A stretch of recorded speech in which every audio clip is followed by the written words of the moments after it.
عزیز علیہ ما عنتم،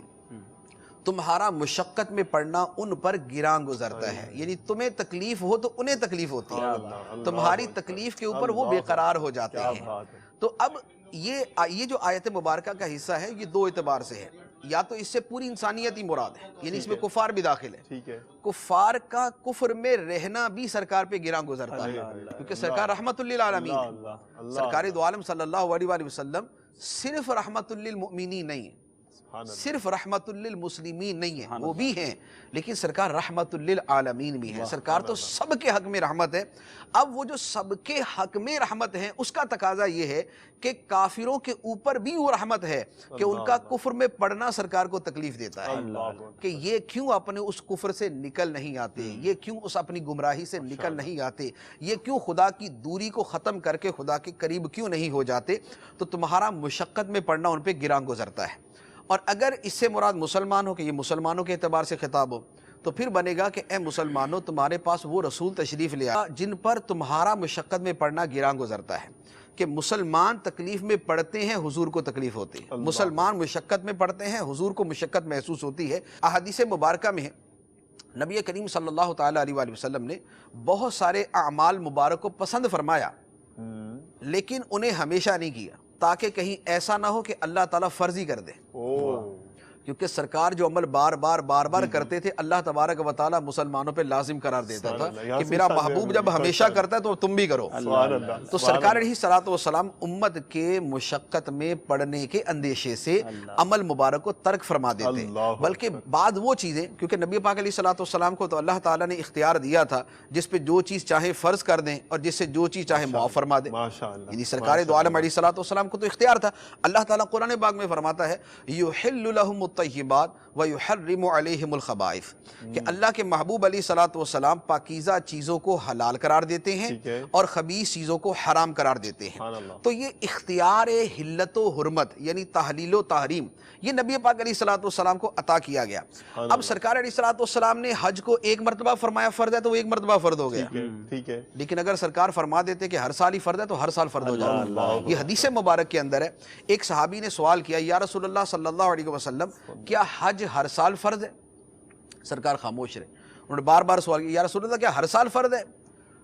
فرمایا کہ اگر میں ہاں کر دوں تو ہر سال فرض ہو جائے، اگر میں ہاں کر دوں تو ہر سال فرض زبان سے نکل جائے وہ شریعت جو سرکار علیہ الصلوۃ والسلام فرما دیں اللہ تبارک و تعالیٰ ویسا کر دیتا ہے۔ تو امور تشریعیہ جنہیں کہا جاتا ہے یعنی شریعت کے احکام، اگر نبی پاک صلی اللہ علیہ وآلہ وسلم ان کو بھی اگر لازم قرار دے دیں تو وہ لازم ہو جاتے ہیں، اور سرکار دو عالم صلی اللہ علیہ وآلہ وسلم اگر کسی سے کوئی حکم معاف کرنا چاہیں تو اسے معاف بھی کر دیتے ہیں۔ جیسے ایک حدیث مبارک ہے، مسند احمد کی حدیث ہے، ایک شخص نبی پاک علیہ الصلوۃ والسلام کی بارگاہ میں آیا، کافر تھا، اس نے عرض کیا حضور مسلمان ہونا لیکن ایک شرط ہے۔ واہ، فرمایا کیا شرط ہے؟ عرض کی حضور نمازیں دو پڑھوں گا، دو پڑھو، 5 نہیں پڑھوں گا، 2 پڑھوں گا۔ اب ہمارے پاس کوئی آ جائے تو ہم اسے یہ اختیار دے سکتے ہیں کہ ٹھیک ہے ابھی 3 معاف کر دیا 2 پڑھ لینا، کسی کی مجال جو کرے گا وہ کافر،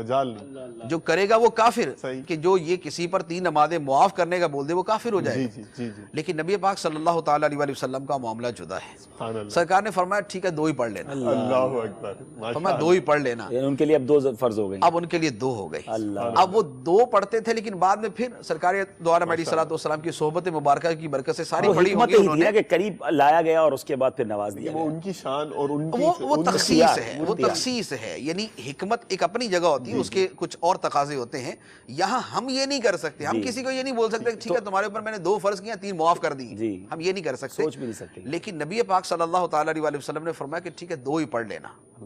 3 ان سے معاف فرما دی۔ اب وہ 2 ہی پڑھتے تھے، اس کے بعد پھر ساری بھی پڑھنا شروع کر دی ہوں گی۔ تو نبی پاک صلی اللہ تعالیٰ علیہ وآلہ وسلم جس چیز کو لازم کرنا چاہیں لازم کر سکتے ہیں، لیکن سرکار نے فرمایا کہ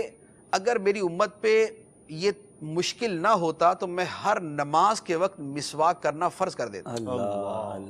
ہر نماز کے وقت مسواک کرنا میں اس کا حکم دے دیتا۔ اچھا اسی طرح فرمایا سرکار علیہ الصلوۃ والسلام کو پسند تھا کہ عشاء کی نماز 1/3 رات گزرنے کے بعد پڑھی جائے، ہم تو پڑھتے ہیں نا جیسے 7:15 پہ شروع ہوئی ٹھیک ہے، تو ہماری 7:16 کے اوپر اذان ہے اور 7:30 پہ ہماری جماعت ہے. ٹھیک ہے، نبی پاک صلی اللہ تعالی علیہ وسلم کو یہ پسند تھا کہ ایک تہائی رات گزر جائے. اللہ یعنی اگر رات 9 گھنٹوں کی ہے جی جی، تو عشاء کا وقت شروع ہونے کے بعد 3 گھنٹے بعد جا کے نماز پڑھی جائے. سرکار علیہ الصلوۃ والسلام کو یہ پسند تھا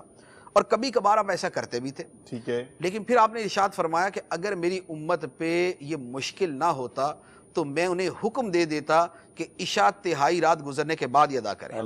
لیکن حکم نہیں دیا، اجازت دے دی کہ ٹھیک ہے جب وقت شروع ہو جائے اس کے بعد پڑھ اچھا حضور، یہاں جو آپ نے فرمایا کہ ایک تہائی رات گزر کے پڑھنا افضل ہے یا نبی پاک کو پسند تھا، تو اب اگر کوئی یہ سوچ رہا ہو یا سن رہا ہو کہ ٹھیک ہے اب پھر میں جماعت جو ہے چھوڑ دوں اور میں لیٹ نائٹ اٹھ کے خود ہی نماز پڑھ لوں، تو اب کیا کرنا ہوگا؟ ہاں، نبی پاک صلی اللہ تعالیٰ علیہ وآلہ وسلم نے ایک ہے سرکار علیہ الصلوۃ والسلام کی پسند اور ایک ہے آپ کا حکم. جہاں پر حکم مبارک آ جائے وہاں پر حکم پہ عمل ہوتا ہے. ٹھیک ہے، نبی پاک علیہ الصلوۃ والسلام نے حکم فرمایا ہے نماز کو جماعت کے ساتھ پڑھنے کا، جماعت کے ساتھ پڑھنے کا حکم دیا ہے. اور ایک مرتبہ کچھ لوگ نماز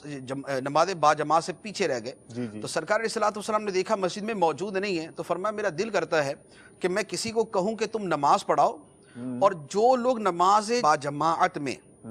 شرکت کے لیے نہیں آئے ان کے گھروں کو آگ لگا دو.